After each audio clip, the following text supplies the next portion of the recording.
வணக்கம் நேர்களே. பி குருஸ் தமிழ் சேனலுக்கு உங்களை நான் வரவேற்கிறேன். நான் சேதுராமன்.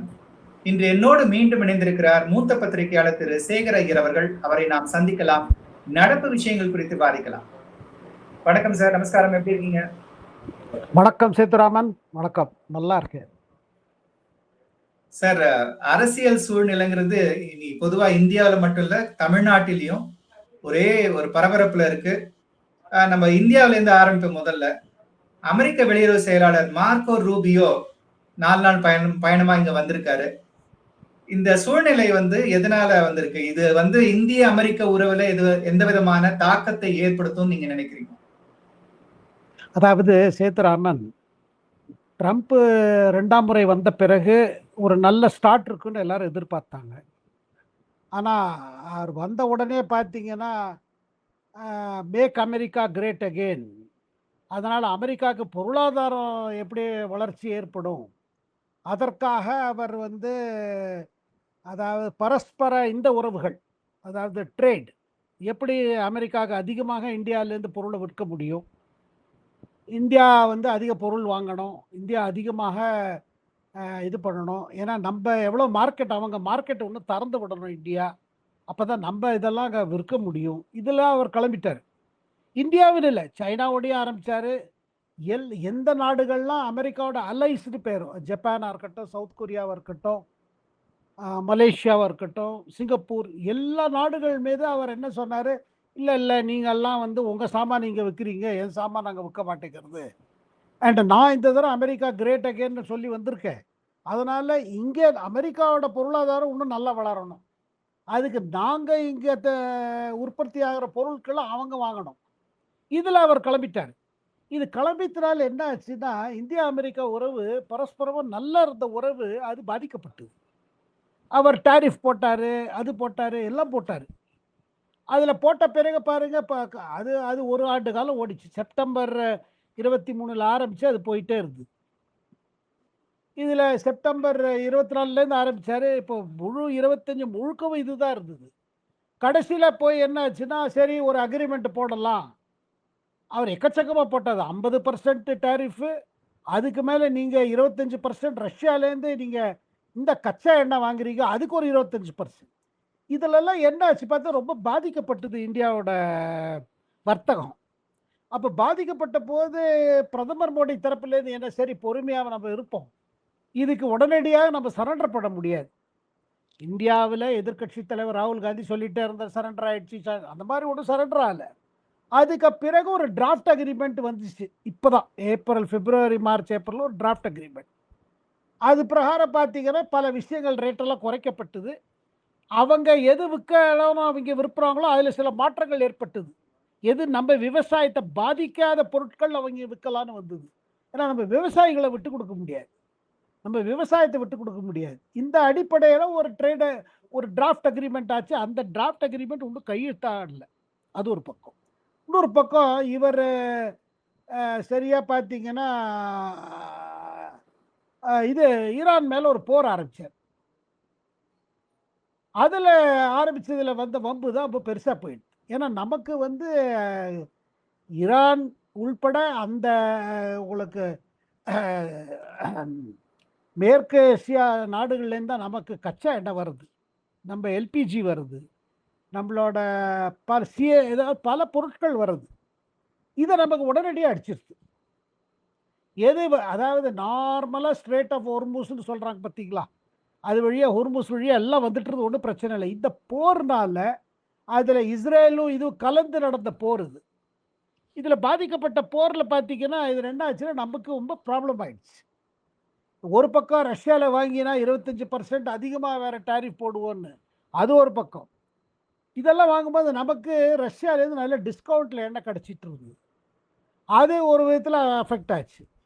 இப்போ அமெரிக்கா இந்த மாதிரி போட்ட உடனே அப்போ ரஷ்யா இத்தனை நாள் விற்க முடியாதவங்க விலையை ஏற்றிட்டாங்க. சரி, இந்த மாதிரி ஒரு நெருக்கடி வந்த பிறகு பார்த்தீங்கன்னா இந்தியாவுக்கு ஒரு கிரைசிஸ் வந்து. அதை விட மோசம் எப்போ ஆச்சுன்னா, ஈரானுக்கும் இந்தியாவுக்கும் நல்ல உறவு. இந்த இந்தியா ஈரானுக்கு நல்ல உறவு இருக்கிறதுனால்தான் பிரதமர் பல முறை ஈரான் தலைவர் கூட பேசினார். அதை விட ஒரு பெரிய சர்ச்சைக்கு என்ன ஆச்சுன்னா, இவன் அந்த ஈரான் போர் ஆரம்பிக்கிறதுக்கு பின்னாடி இஸ்ரேலுக்கு போயிட்டு வந்தார். அதுக்கு பிறகு இந்த போர்ல எங்கேயோ ஒரு இடத்துல பட்டது என்னன்னா, ஈரான் இந்த மாதிரி ஒரு பக்கம் இந்த போர் இஸ்ரேலுக்கும் ஈரானுக்கு ஆரம்பிச்சு, அதில் அமெரிக்காவும் இது பண்ணிச்சு. இதில் ஆட்சியை மாற்றுவோம் டெஹரான்ல அப்படியெல்லாம் சொல்லி பண்ணாங்க. அது எதுவும் வரல கடைசியில். எது நல்லா ஓடிக்கிட்டு இருந்ததோ, ஹோர்முஸ் அப்போ திறந்து தான் இருந்தது. அது பாதிக்கப்பட்டதில் நம்ம பாதிக்கமாயிடுச்சு. நம்ம பொருளாதாரம் பாதிக்கப்பட்டது. இந்த மாதிரி இருக்கிற ஒரு சூழ்நிலையில தான் இப்போ ஒரு இது வந்திருக்கு. என்னன்னா, போர் நிற்குமா நிற்காதா? இந்தியா உட்பட பல நாடுகள் கேட்குற கேள்வி இதுதான். இது எப்போ நிற்கும், எப்போ நிற்காது? இப்போ கூட பாருங்க, அது விட்ட கதை தொட்ட கதை மாதிரி இருக்குது. ஆகும், ஆகாது, நிற்கும், நிற்காது. அப்புறம் போர் வந்து பார்த்தீங்கன்னா, இப்போ வந்து ஒரு விதமான சீஸ்ஃபயர் ஓடிட்டு இருக்கு. ஒரு போர் நிறுத்தம் இருக்கு, பாஸ்ல இருக்கு. ஆனால் ஒன்றும் கிளியரா இல்லை. இப்போ அடுத்தது இப்போ என்ன, இன்னைக்கு நம்ம என்ன பேசப்படுறோம், இன்னைக்குள்ள ஒரு பெரிய முடிவு ட்ரம்ப் தரப்புலேருந்து அனௌன்ஸ்மெண்ட் வரலாம். இன்னும் 60 நாளைக்கு இந்த போர் நிப்பாட்டி வச்சிருக்கிறத ஒன்று தொடரும்னு, சீஸ்ஃபயர் தொடரும்னு. இந்த இதில் தான் பாருங்க, இப்போ யுஎஸ் செக்ரட்டரி ஆஃப் ஸ்டேட், அவங்க வெளியூர் அமைச்சர்னு சொல்லலாம், மார்க்கோ ரூபியோ இந்தியாவுக்கு வந்தார். அவர் நேற்றுக்கு பிரதமரை சந்திச்ச போது பிரதமர் தரப்புலேருந்து ரொம்ப கிளியராக சொல்லப்பட்டது, இந்த போரை நீங்கள் நிப்பாட்டணும். ஏன்னா இந்த போர்னால உலகம் முழுக்க பொருளாதாரம் பாதிக்கப்பட்டிருக்கு. நீங்கள் அமெரிக்கா இன்னும் வளர்ச்சி அடையணுங்கிறீங்க, அமெரிக்கா இன்னும் கிரேட் அகேன்ங்கிறீங்க. ஆனால் நீங்கள் இருக்கிற எல்லா பொருளாதாரத்தையும் அடிச்சிட்டிங்களா, எவன் உங்கள் சமானம் வாங்குவாங்க? இந்த வர்த்தகமே நீங்கள் உலகம் முழு நிறுத்தி வச்சிருக்கீங்க. இதுக்கு முன்னாடி நன்னா தானே இருந்தது. ஈரானில் ஆட்சியோ மாறல. ஒரு முழுசும் அவங்க மூடிட்டாங்க. இப்போ வந்து எக்ஸ்ட்ரா கேட்குறாங்க. இனிமேல் இப்போ கூட ஈரான் என்ன சொல்கிறாங்க, சரி நாங்கள் திறந்து விட்டுறோம், இந்த 60 நாள் இன்னும் திறந்து வைக்கிறோம், ஆனால் பழையபடி இருக்காது, போகிற கப்பலுக்கெல்லாம் பணம் கொடுக்கணும்னு ஆரம்பிக்கிறாங்க. இது வந்து உலக சட்டம் இருக்குது பார்த்தீங்களா? கடல் மூலமாக வர்த்தகம் நடத்துவதற்கான சட்டம் இருக்குது, இன்டர்நேஷ்னல் லா இருக்குது. இன்டர்நேஷ்னல் லா ஆஃப் தி சீல எந்த ஒரு நாடும் இன்னொரு நாடோட கப்பலெல்லாம் நிறுத்தி வைக்க முடியாது. அதாவது இதை சாமான் எடுத்துன்னு போகிற கப்பல்லாம் நிறுத்தி வைக்க முடியாது. இது சட்டத்தில் இருக்குது. இதில் இந்த மாதிரி ஒரு ப்ரெஷர் வந்தோடனே பார்த்தீங்கன்னா, கடந்த 14 தேதிக்கு இவர் ட்ரம்ப் சைனாக்கு போகிறாரு. சைனாவில் போய் சைனாட்ட சொல்கிறாரு, நீங்கள் ஈரானை வந்து கொஞ்சம் ப்ரெஷர் போடுங்க. இப்போ அமெரிக்காவுக்கும் ஈரானுக்கு ப்ரெஷர் எங்கே நிற்கிறது, பிரச்சனை எங்கே நிற்கிறதுனா, ஈரானுக்கிட்ட சொல்லப்படுறது ஒரு எக்கச்சக்கமாக, அதாவது 90 கிலோ என்ரிச்டு யுரேனியம் இருக்குதுன்னு. அதை நாங்கள் வந்து அந்த ஃபெசிலிட்டியை பாம் பண்ணிட்டோம், நாங்களும் இஸ்ரேலும் சேர்ந்து. ஆனால் அந்த யுரேனியம் இது அங்கே தான் இருக்குது, அதை எங்கள்கிட்ட கொடுக்கணும். ஏன்னா ஒரு பொழுதும் ஈரான் வந்து ஒரு அணுகுண்டு தயாரிப்புக்கு இது இருக்கக்கூடாது, அந்த கெப்பாசிட்டியே கூடாது, தயாரிக்கவும் கூடாது. இதை சொல்லிட்டு இப்போ இன்னும் அது நடந்துட்டுருக்கு. அது சைனாவிட்ட பார்த்து பேசியிருக்காரு. சைனாவோட ஏதோ ஒரு ஒப்பந்தம் ஆயிருக்கு, அது வெளிப்படையாக சொல்ல மாட்டேங்கிறாங்க. சைனாவுக்கும் அமெரிக்காவுக்கும் ஒரு ஒப்பந்தம் ஆயிருக்கு. அது என்ன ஒப்பந்தமாக இருக்குன்னு எல்லாரும் கெஸ் பண்ணுறாங்க, ஏன்னா ஸ்டேட்மெண்ட் ஒன்றும் வரல. அப்புறம் சைனா எப்போது பார்த்தீங்கன்னா, சைனா அதிகாரிகள்லாம் நடந்ததை சொல்ல மாட்டாங்க, ட்ரம்ப் பேசிட்டே இருப்பார். அதை ஒரு இது சொல்லியிருக்காங்க, ட்ரம்ப் ராத்திரி தூங்குறது கூட இல்லை, ஏதாவது ட்ரம்ப் ட்ரூத் சோஷலில் ட்வீட் அடிச்சுட்டே இருக்காரு. அவர் எப்போ தூங்குறாரு தெரியலங்கிறாங்க. அந்த மாதிரி இப்போவே பாருங்க, டாக்டர்ஸ்லாம் சொல்கிறாங்க, ரொம்ப மொபைல் பார்க்காதீங்க, 9-10 மணிக்கு அப்புறம் மொபைலை அணைச்சி வச்சுருங்க, நல்லா தூங்குங்க, ப்ளூ லைட்டுனால உங்கள் தூக்கம் பாதிக்கப்படுறதெல்லாம் சொல்கிறாங்க. அப்போ ட்ரம்ப் என்னடானா ராவு பகல்லாம் ட்வீட் அடிக்கிறாரு. அதில் பாருங்க, சைனா போயிட்டு திரும்பி என்ன சொன்னார், இல்லை நம்ம பொருட்கள் அதிகமாக வாங்க போகிறாங்க. ஏன்னா ட்ரம்ப்புக்கு மெயினாக விற்க வேண்டியது என்னென்னா போயிங் பிளேட், அதை சைனா நிறுத்திவிட்டாங்க கொஞ்ச நாளாக. ஸோ அவன் போயிங் கம்பெனி அமெரிக்காவோட பெரிய கம்பெனி அது. ஸோ அந்த கம்பெனி விமானங்களை வாங்கணும், அது திருப்பி வாங்குவாங்க. அப்புறம் எல்லாத்தோடையும் அவரே சொல்கிறார், சோயாபீன், அமெரிக்க விவசாயிகள் எக்கச்சக்கமாக சோயாபீன் இது பண்ணுறாங்க, தயாரிப்பு. அது அவங்க ஊர் போகிற எங்கேயாவது விற்கிறதுக்கு தேடிட்டு இருக்கா. இந்தியாவில் விற்க வந்தாங்க. நம்ம ஊர்லேயே சோயாபீன் இருக்குது, விளைச்சல் இருக்குது. அதனால தான் நம்ம சொன்ன சோயாபீன் அந்த மாதிரி எடுக்க முடியாது, ஆனால் இண்டஸ்ட்ரியல் பர்பஸுக்கு ஒரு இதுக்கு அந்த மாதிரி இதுக்கு, அதாவது சோயா ஆயில் எடுக்கிறது, அதுக்கு வேணால் இது ஒரு பர்டிகுலர் ரேட்டில் இருக்குன்னு ஒரு இருக்குது, டிராஃப்ட் அக்ரிமெண்ட்டில் இருக்குது. ஆனால் அது ஒன்றும் முழு ஒப்பந்தம் வரல. இப்போ சைனாவோட என்ன பேசியிருக்காங்கன்னா, நம்ம கேள்விப்படுறது என்ன, இந்தியாவோட அதிகாரிகள் ஒரு விதமாக ஒரு கண்டுபிடிப்பது என்னன்னா, சைனா அமெரிக்காவுக்கு உள்ள ஒரு சம்பந்தம், அதாவது வெளியில சொல்லப்படாத ரகசிய சம்பந்தம் என்னன்னா, எப்படியாவது ஈரானுக்கு போர் ஆயுதங்கள் கொடுக்க மாட்டாங்க ஒன்று. ரெண்டாவது, எப்படியாவது ஈரான்கிட்ட சொல்லுவாங்க, அந்த அந்த என்ரிச்ட் யுரேனியம் இருக்கு பாருங்க, இதில் அணுகுண்டு தயாரிக்க முடியுமோ, அதை எப்படியாவது நீங்கள் வந்து அமெரிக்காவுக்கு கொடுங்க, இல்லை வேற ஏதாவது இன்டர்நேஷ்னல் இது கொடுங்க இன்ஸ்பெக்ஷனுக்கு. ஏன்னா ரஷ்யா அதை எடுத்து நாங்கள் பத்திரமா வச்சுக்கிறேன்னு சொன்னாங்க. அந்த மாதிரி ஏதாவது ஒரு ஃபார்முலா பண்ணி ஈரான்ட்ட அது இருக்காது. ஏன்னா மற்ற அரபு நாடுகள்லாம் பயப்படுறது என்னன்னா இது மாதிரி தான். என்னைக்கா ஒரு நாளைக்கு, ஏன்னா ஈரானுக்கும் முதல் சண்டை என்னன்னா, ஈரானுக்கும் இந்த அரபு நாடுகளுக்கும் எப்போதும் பிரச்சனை. Saudi Arabia, UAE, Kuwait, Qatar, Oman, எப்போதும் ஒரு பிரச்சனை. அது அங்கே டாமினேஷன், அந்த ஏரியா டாமினேஷன்.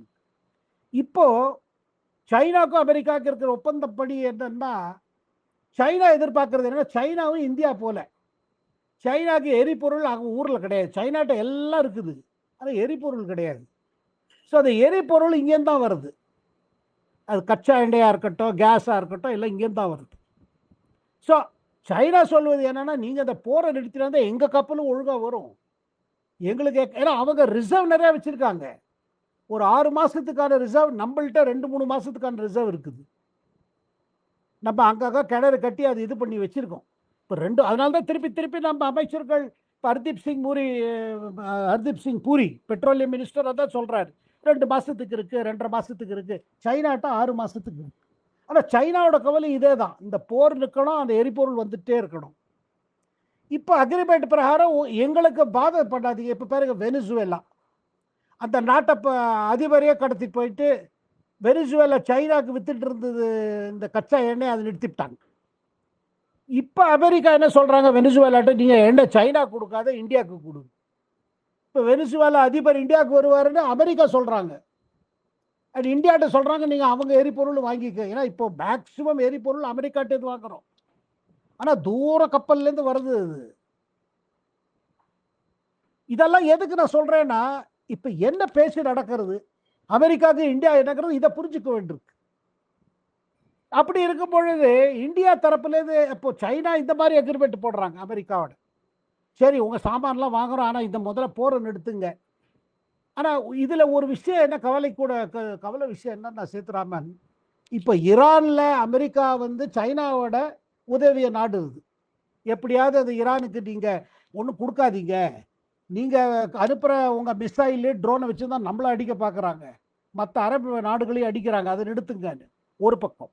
இன்னொரு பக்கம் பாருங்க, தாய்வான் மேலே ஒரு கண்ணு இருந்துகிட்டே இருக்குது. தைவான் வந்து சைனாவில் கம்யூனிஸ்ட் ஆட்சி வந்தபோது தைவான் அப்போ மெயின்லேண்ட் சைனாவோட ஒரு பார்ட்டாக இருந்து அதுக்கப்புறம் தனியாக போயிடுச்சு.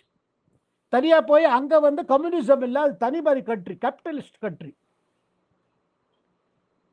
சைனாவுக்கு கண்ணு என்னன்னா, எப்படி ஹாங்காங்கை நம்ம சாப்பிட்டோமோ அந்த மாதிரி தைவானையும் நம்ம கையில். ஏன்னா தைவானில் பாருங்க டெக்னாலஜி நல்லா இருக்குது, இன்வெஸ்ட்மெண்ட் நிறையா இருக்குது.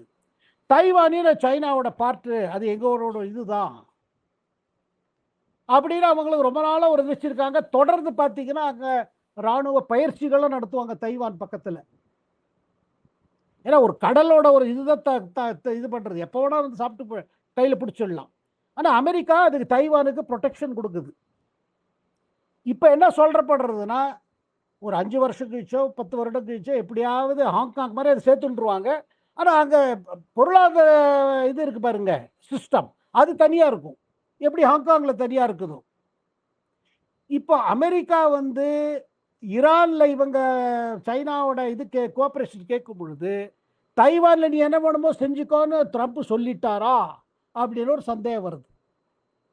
அந்த மாதிரி ஏதாவது ஒப்புதல் இருந்து வச்சுக்கோ, சீக்ரெட் அண்டர்ஸ்டாண்டிங். ஏன்னா இது இப்போ ஈரான் விஷயத்துக்கு அப்புறம் ஒன்றும் பேச முடியாது, தைவானில் ஏதாவது பண்ணானா. இது ஒரு புது கிளம்பி இருக்கு. இதை தைவானோட அதிபரும் புரிஞ்சுட்டார். அதனால் அவர் சொல்கிறாரு, சைனாவோட நான் பேச தயாரிட்டார், இது ஒரு பேச மாட்டேன்னாரு.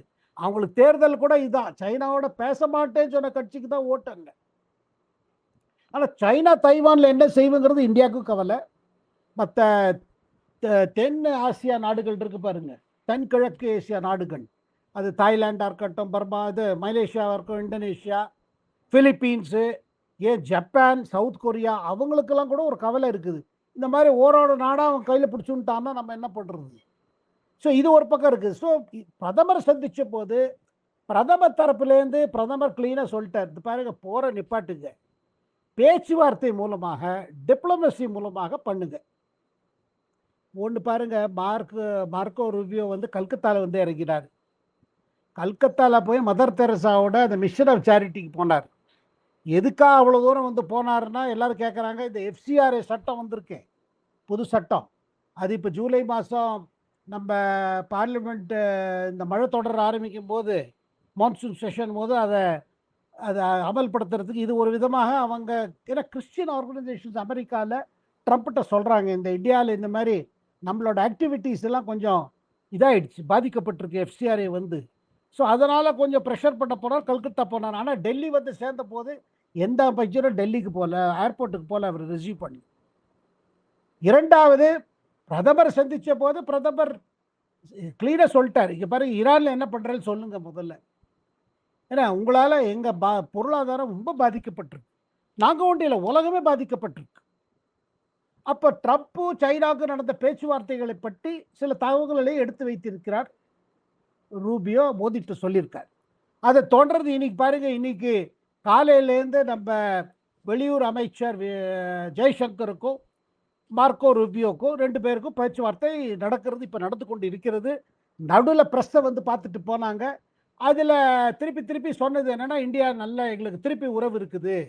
இதை தவிர்த்து சேத்துராமன் 4 கண்ட்ரி சேர்ந்து ஒரு குவாடுன்னு ஒன்று இருக்குது. அதாவது அமெரிக்கா, ஜப்பான், இந்தியா, ஆஸ்திரேலியா, இந்த குவாடும்பாங்க. அதாவது 4 நாடுகள் சேர்ந்து ஒரு ஒரு ஒரு கூட்டு உறவு சொல்லலாம், ஒரு குரூப் சொல்லலாம். ஆனால் இந்த ஈரான் போருக்கு அதுக்கப்புறம் இந்த ட்ரேடு டேரிஃபை வச்சு இருக்க பிரச்சனை பிறகு அது இருக்கா இல்லையான்னு கூட தெரியாமல் போயிடுச்சு. ஏன்னா அமெரிக்கா, ட்ரம்ப் முழுக்க அமெரிக்கா எனக்கு வர்த்தகத்தை வளர்க்கணும், என் சாமானை எல்லாரும் வாங்கணும்னு ஒரு இதில் கிளம்பிட்டார். அதனால் பரஸ்பர உறவு கெட்டு போயிடுச்சு. இல்லை இப்போ பண்ணலாம், மீட்டிங் பண்ணலாம்னு சொல்லி இப்போ எல்லா வெளியுறவு அமைச்சர்கள் வராங்க, ஜப்பான்லேருந்து, ஆஸ்திரேலியாவிலேருந்து.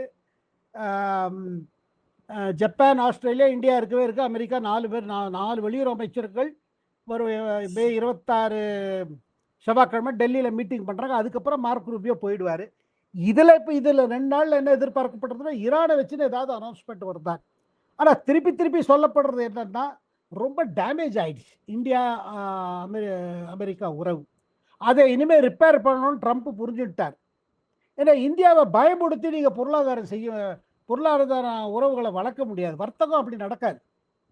இதை வாங்கலைன்னா நான் அதை பண்ணிவிடுவேன், இதை வாங்கலைன்னா தலை சீவிடும். அது இந்திய நாடு பெரிய நாடு, இந்த மாதிரி டிப்ளமசி இதுக்கெல்லாம் பயப்படுற நாடு இல்லை. ஆனால் நமக்கு கஷ்டம் வந்தது, நம்ம எக்ஸ்போர்ட்ஸ் எல்லாம் எஃபெக்ட் ஆச்சு, அது உண்மைதான். ஆனால் திருப்பி பிக்கப் ஆகுது, திருப்பி இதாகுது.